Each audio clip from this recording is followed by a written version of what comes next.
யோகத்துக்கு வந்து சந்திரகலை உகந்ததா இல்ல சூரியகலை உகந்ததா? இல்ல அது ரெண்டு ஆக்சுவலி வந்து உலக வாழ்க்கைக்கு தான் சூரியகலை சந்திரகலை உகந்தது. ஞானத்துக்கு வந்து ரெண்டும் மெர்ஜ் ஆகி ஏகக்கலைக்கு தான் ஏகக்கலை ஆயிடும். ஏகக்கலை என்பது ஆரம்பிக்கும் போதே வந்து சூரியகலையில ஆரம்பிச்சா நல்லது. அதெல்லாம் அது 24 மணி நேரம் அந்த காலத்துல ஆசிரமத்துல இருந்தாங்க. அப்ப அவங்கள வந்து டைம் போகாது. அப்ப அவங்கள இப்படி இந்த கலையில கொண்டாரம் பண்ணு, இதை இப்படி இத்தனை மணி நேரம் இழுத்து விடு, 6 ஜாமம் செய், 6 ஜாமத்துல இப்படி பண்ணு, இதெல்லாம் ஒரு அவங்கள ஒரு 24 hours அது ரொம்ப டஃப் ஆயிடும். கண்டிப்பா.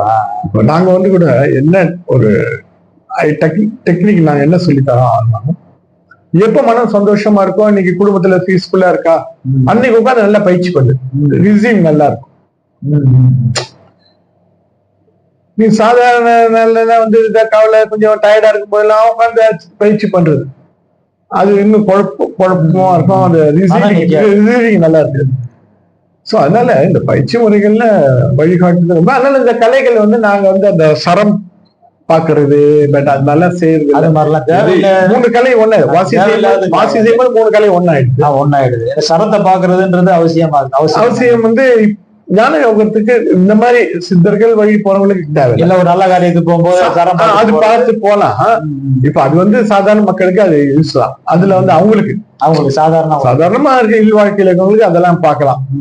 நம்ம ஞானத்துல நல்ல உயர்நிலைக்கு போனோம்னு பரவாயில்ல, அதெல்லாம் ரொம்ப பார்க்க ஏற்கனவே அவங்க எல்லா வகையிலும் சந்திக்க தயாரா இருக்காங்க. ஆமா, இப்படி போர்க்களத்துல இருக்காங்க.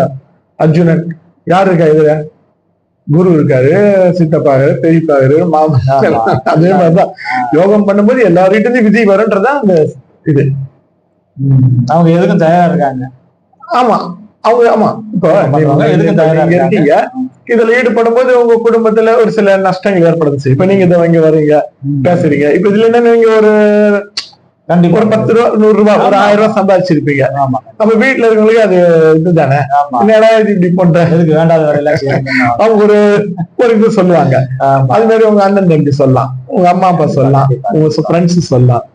என்னப்பா பழக்க தெரியாம இருக்கிற, அங்க போய் வந்து நீ திறமை இருக்கு, நீ செய்யாம இருக்கு பாடினாங்க. சோ இது மாதிரி எல்லாருமே நம்ம எல்லாருக்கிட்டையும் நம்ம அந்த விதிகள் வரதான் செய்யணும். நம்ம அதை எதிர்கொண்டுதான். அதனால சரம் பார்த்து நம்ம வாழ்க்கையில் நடத்துது. விதியை வந்து சந்திக்கிறதுக்கு தயாரா, விதியை தள்ளி போறதுல என்ன இருக்கு, அடுத்த பிறகு அனுபவிச்சுதான்.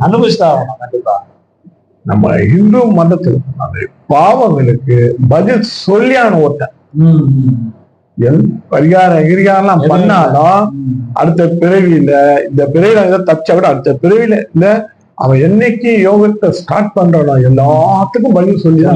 இப்ப நிறைய பேர் என்ன பண்றாங்கன்னா, பாவம் பண்ணி நிறைய பணம் சேர்த்துட்டு அதுக்கப்புறம் நான் ஏதோ புண்ணியம் பண்றேன்னு அன்னதானம் பண்றது, அனாத ஆசிரமங்களுக்கு போய் தான தர்மங்கள் பண்றது, இது மாதிரி செய்யறாங்க. அப்ப இது மாதிரி செய்யறதால செஞ்ச பாவம் வந்து குறைஞ்சிரும். பெரியவங்க என்ன செஞ்சாங்கன்னா, பணக்காரன் செலவு பண்ண மாட்டான், பணம் சேர 10 பைசா எடுக்க மாட்டான், குடும்பத்துக்கே எடுக்க மாட்டான். இன்னும் கேட்டா பணம் மேல ஆசை வந்துச்சுன்னா அப்போ சேர்த்து வைக்கிறதா குறியா இருப்பான், மனைவி கூட வாங்கி தர மாட்டான். அது மாதிரி எல்லாம் இருப்பாங்க.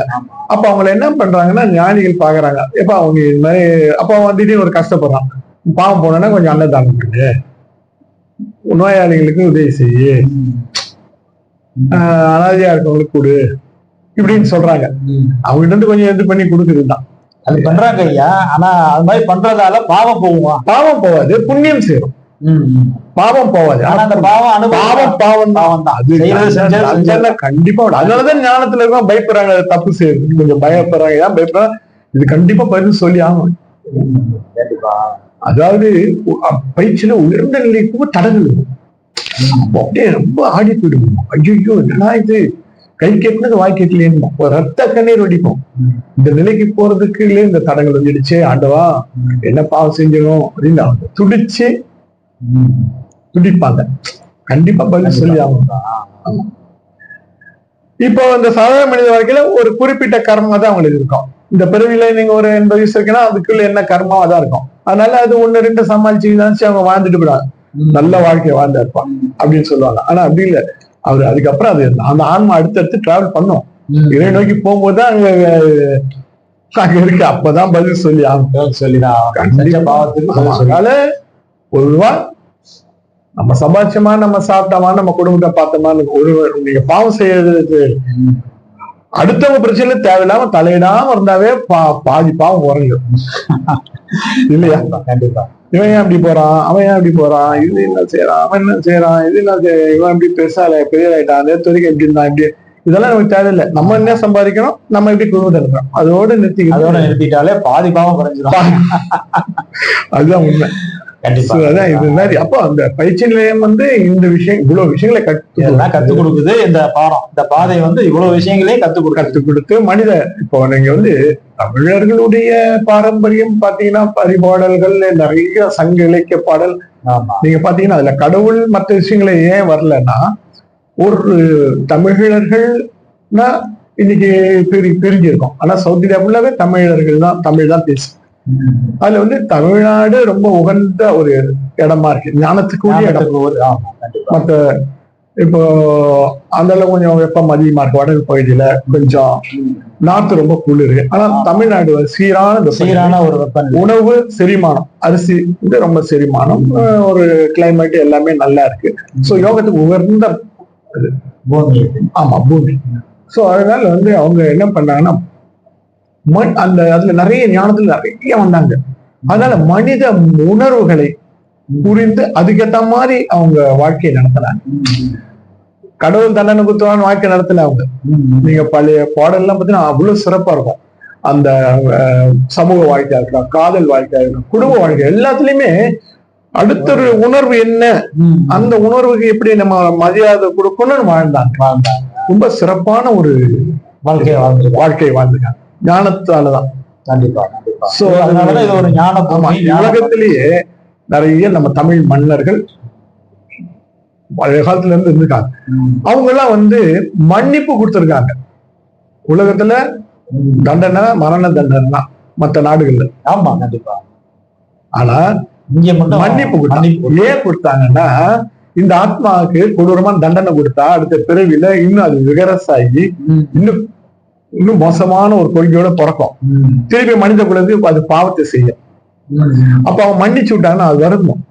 சரி, நம்ம பண்ணிட்டோம், மன்னரே நம்மளை மன்னிச்சுட்டாரு, நம்ம தப்பு பண்ண தப்புன்னு தெரிஞ்சுக்கும். அப்ப அடுத்த பிறகு நல்லவனா பிறக்கணும்னு நினைக்கும். கண்டிப்பா. இப்ப நீங்க அதுக்கு ஒரு உதாரணமா சொல்லனா, இந்த ராஜேந்திர சோழன், ராஜராஜ சோழன், ராஜேந்திர சோழன் கங்கை கொண்டான் கடாரம் என்றான்றாங்க. அப்ப அவங்க இந்தோனேஷியாவையும் போனாரு. நம்ம தமிழ் லாங்குவேஜ் அங்க திணிச்சாரா?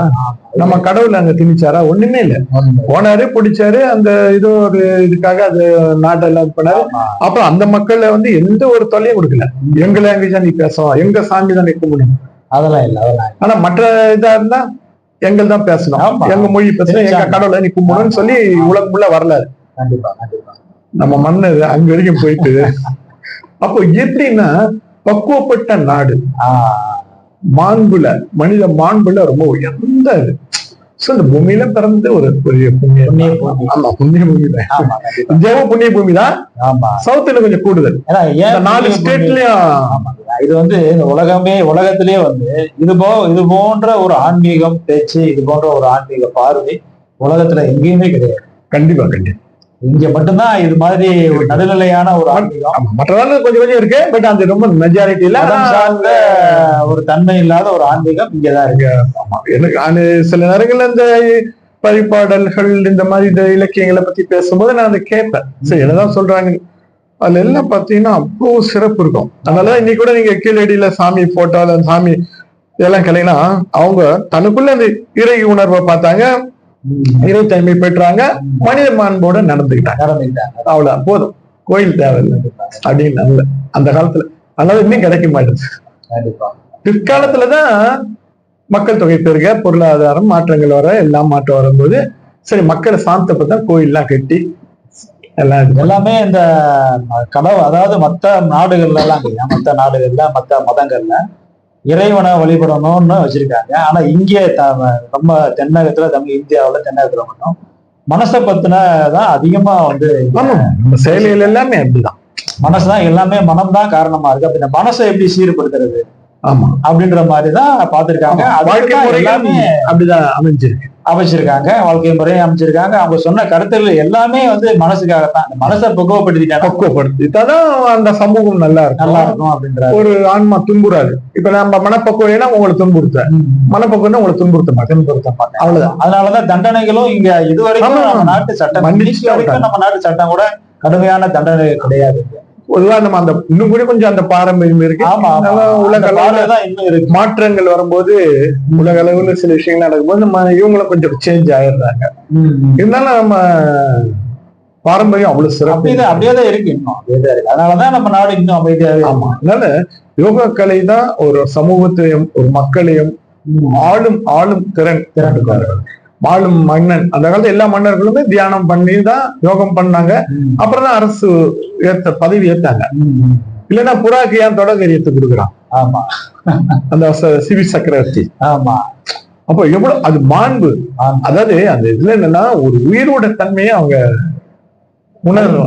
மதிக்கிறாங்க. சோ அந்த மாதிரிதான் அது முல்லைக்கு தேர் கொடுத்தாரு.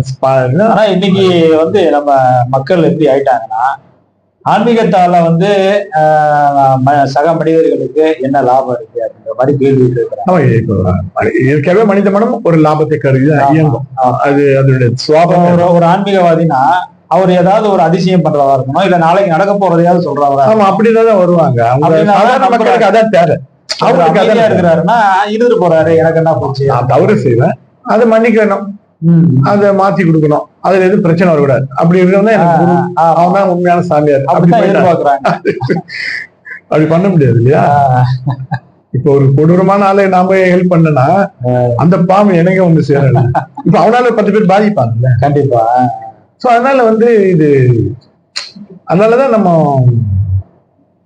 நீதி சாஸ்திரங்கள் நம்ம இதுல ரொம்ப மன்னிப்புன்றது நம்ம இதுல ரொம்ப சிறப்பா. அது மன்னர்கள் தீர்க்க தரிசனம் கண்டிப்பா ஒரு ஆன்மீகவாதிக்கு வேணும்ன்றாங்க. அது கண்டிப்பா வேணுங்களா? நாளைக்கு நடக்க போறதெல்லாம் நீங்க சொல்லணும்னு எதிர்பார்க்கிறாங்க. ஆமா, அது வந்து தேவையில்லாத இயற்கையா வரும். எல்லா ஞானத்துல இருக்க குருமார்களுக்கும் ஞானத்துல இருக்க கொஞ்சம் கொஞ்சம் சில விஷயங்கள்லாம் முன்னாடி தெரிய வரும். ஆனா அதை சொல்ல மாட்டாங்க. ஒரு சிலர் சொல்லுவாங்க, மக்களுக்காக சரி சொல்லலாம்னு சொல்லுவாங்க. சிலர் மேக்ஸிமம் சொல்ல மாட்டாங்க. அதுக்கேற்ற மாதிரி அவங்களை வழி நடத்துவாங்க. புரியுதா? நாளைக்கு வரக்கூடிய ஆபத்துகளை அது மாதிரி இன்னொன்னு இயற்கையாவும் இருக்கு. இப்ப ஒரு குரு இருப்பாருன்னா அவருக்கே கூட சில விஷயம் தெரியாது. இப்ப நீங்க போகும்போது ஏன்பா சாமி இது மாதிரி செய்யலாம், இல்லப்பா அதெல்லாம் ஏன்பா செய்யற அப்படின்வாங்க. இப்படி சொல்லிட்டாரு. ஆனா அது ஒரு ஆபத்துல இருந்து நீங்க தப்பிச்சிருவீங்க. அவரு கூட தெரியாது. இந்த இயக்கம் வந்து இதுதான் வந்து பிரம்மத்தோட ரகசியம். பிரம்மம் வந்து இறை ஒளி அப்படி கைட் பண்ணும். அந்த இது சிலது தெரியாது. கண்டிப்பா கண்டிப்பா. இல்ல அது சிலது தெரியும், சிலது தெரியாது. சில இது இயற்கையாவே அவன் செய்வாங்க, அவனுக்கே தெரியாது. இயற்கையாவே நடக்கும் அந்த மாதிரி. அது நிறைய எங்க குருநாதரே நிறைய விஷயம் வந்து எங்களுக்கு நிறைய செஞ்சிருக்காரு. சாதாரணமா சொல்லுவாரு, என்ன இப்படி சொல்றாருன்னு தோணும். அப்புறம் பார்த்தா அது அவர் சொல்றது கரெக்டா இருக்கும். நாங்களே போய் அவர்கிட்ட போய் கேட்போம், என்ன நீங்க இவ்வளவு கரெக்டா சொன்னீங்க, மேல தெரியாது. அது ஒரு அதுதான் அந்த ஒரு கட்டத்துக்கு மேல பண்ணணும். அந்த இறை ஒளியோட இறை ஒளி நமக்குள்ள வந்து நம்மளை இயக்கும். அப்பதான் இந்த மாதிரி விஷயங்கள்லாம் அது இயல்பாவே நடக்கும். சிலதே தெரியும், சில பட்டவர்த்தனமா தெரியும், சொல்லுவாங்க. சொன்னா அவங்க நம்ப மாட்டாங்க. விதி ஒரு பயிற்சியாளருக்கு விதி உரிச்சு காமிச்சவங்க தெரியாது. இல்லங்க வாழைப்பழம் இல்லைன்னு சொல்லுவாங்க, வாழைப்பழத்தை காமிச்சு வாழைப்பழம் இல்லைன்னு வாங்க கண்டிப்பா அப்படின்னாங்க. சோ அது ஒண்ணுமே பண்ணல. நம்ம அனுபவத்துல நம்ம கூட பார்க்கணும். சில விதிகளை சொன்னா அவங்க ஏற்றுக்கொள்வது இல்லை. அவங்க அனுபவிச்சு அதை பண்ணும்போதுதான் எல்லாத்துக்கும் காரணம் இந்த மனம். இந்த மனம் எப்பதான் நம்புதுங்க இந்த விஷயத்த, எப்ப நம்ப, எந்த மாதிரியான சூழ்நிலையில இந்த ஆன்மீகத்தை இந்த மனம் வந்து நாங்க வந்து எப்படி சொன்னா, மனம் வந்து ஒரு அணு. இப்ப பஞ்சபூத அணு ஒண்ணு இருக்கு இல்லையா, 5 அணு. 6வது அணு மனமும் ஒரு அணு. அது ரொம்ப பியூரிட்டி. ஆனா இந்த உடலுக்குள்ள வந்துடும் இந்த புலன் வசப்பட்டு அது அனுபவிக்குது எல்லாமே. அது துன்பங்கள். அது ஒரு கட்டத்துல எல்லாத்தையும் அனுபவிச்சாச்சு, இனிமேல் எதுவுமே இல்லை இந்த வாழ்க்கை. தூய்மையான பொருள் தான், சுத்தமானது. அது ஒரு ஒளி துகள் தான் அதுவும். பட் அது ரொம்ப ஆனா அதுதான் எல்லாத்துக்கும் காரணம். வளர்ச்சி மனித இல்ல சில மனிதர்கள் அறிவுமே இல்லைன்னா கூட பரிணாம வளர்ச்சி தூய மனிதர்களா சில மனிதர்கள் இருக்காங்க. சிலர்கிட்ட அந்த பியூரிட்டி இருக்காது, அவங்க ஆன்மீகம் இருக்காது, அவங்க பயிற்சி எதுவுமே இருக்காது. ஆனா நல்ல எனர்ஜியோட அந்த மாதிரி எப்படி அது நிகழுது? அது அந்த மாதிரி அந்த மனம் வந்து அவங்களுக்கு நல்ல எனர்ஜினால அந்த மனம் கட்டுப்படுது. அவங்களுக்குன்னு அந்த சொன்ன அந்த சுடருடைய வியாபகம் நல்லா இருக்கும், அது கட்டுப்படுது. அந்த ஜென்மாந்திர தொடர்பா பிரைட்னஸ் ஆத்மாவுடைய ஒளி ஆற்றலுடைய வச்சுதான் அவங்க மனநிலை இருக்கும். கம்மியா இருந்தா மனநிலை அதுக்கேற்ற மாதிரி இருக்கும். கொஞ்சம் நல்லா பிரைட்டா இருக்குன்னா கொஞ்சம் நல்ல குணங்கள் நல்ல செய்திகள்லாம் இருக்கும். அவங்க ரொம்ப ஒரு தன்மையா இருப்பாங்க. அந்த அதுதான் மனசை கட்டுப்படுத்தும். மனசை கட்டுவது நம்ம சுடர் தான் நமக்குள்ள இருக்க அந்த ஒளி, இறை ஒளி தான். அது ஒளி வந்து நம்ம சூட்சும சரீரம் எந்த அளவுக்கு இறை ஒளி பெற்றிருக்கோ அந்த அளவுக்கு நம்ம பியூரிட்டி ஆயிடும். அப்படி அந்த அந்த ரோல் இல்லைன்னா கொஞ்சம் அது பேடா தான். ஆனா நீங்க இப்ப சொல்றது எல்லாமே 100% உண்மை. ஆனா அந்த உண்மையை வந்து சராசரி மனிதன் இதை பார்க்கும்போது அவன் நம்பி இதுக்குள்ள வந்தானா ஜெயிச்சிடலாம். இல்ல இதுக்குள்ள கூட எல்லாராலும் வர முடியாது. அவங்க வந்து தெரிஞ்சுக்கிட்டு வாழ்க்கையை கரெக்டா நடத்தினாலே போதும், வேற ஒண்ணும் இல்லை. அநியாயமா ஒருத்தரை நம்பி சில துரோகங்கள்லாம் பண்ணக்கூடாது, குடும்பத்தை கெடுக்க கூடாது. கெடுக்கிறதுன்னா வஞ்சகம் பண்ணி பணத்தை இது பண்ண அந்த நடுத்தருது போயிடுது அந்த குடும்பம். பைனான்ஸ் கம்பெனி ஆமா அதெல்லாம் பண்ணவே கூடாது. அதெல்லாம் ரொம்ப பாவம். அந்த ஆத்மா எப்படி துடிக்கும். இப்போ அது விதியா அவன் சொல்லுவான், இது அவன் விதி அப்படின்னா அப்படி கிடையாது. தப்பு தான், அதுக்கு விதி கிடையாது இல்லையா? இல்ல இவங்க போய் ஆசைனால போய் அதுக்கு மாட்டுறாங்க. இது இயல்பு தானேங்க. நீ எதுக்கு ஆசை காட்டுற? நீ அவன் காசை சுகமா வாழ்ந்தா நீ ஆசை காட்டுற. அவன் பாவம் ஏமாந்த அவன் இயற்கையா மனித மனம் கொஞ்சம் ஆசைப்படும். சரி இன்னும் கொஞ்சம் சம்பாத்தியம் அதிகமா வரும், நம்ம குடும்பத்தை நல்லா வச்சுக்கலாம் தானே அவன் ஆசைப்படுறான். வேற எதுக்கு ஆசைப்படுறான்? தப்புதான் அது. ஆனாலும் மனிதனுடைய அந்த கால வாழ்க்கையுடைய ஓட்டத்துல ஒரு மனுஷன் இருக்குது. ஏமாத்தணும்னா அவனுக்கு ஆசை காட்டணும்ன்ற மாதிரி. ஆமா கண்டிப்பா, ஆசை காட்டினா ஏமாத்துருவான். கரெக்டா தான்